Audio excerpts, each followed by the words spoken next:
सकाळ सकाळ मम्मी आमच्या सर्वांसाठी वडापाव बनवत होती, ते पण चुलीवरचा वडापाव, आणि इतका टेस्टी लागत होता ना.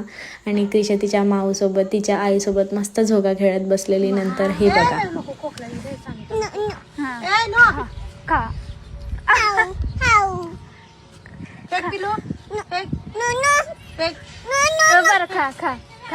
चिंच खाऊ नको म्हणताना ही सर्वांना नो नो काय बोलू नका, मला खाऊ दे अशी करत होती. नंतर माझी निघायची वेळ झाली आणि माझ्या नानीने माझी ओटी भरायला घेतली, मला साडी दिली आणि मला इतकं रडायला येत होतं ना. खरंच 4-5 दिवस खूप मजा आली बहिणींसोबत माझ्या.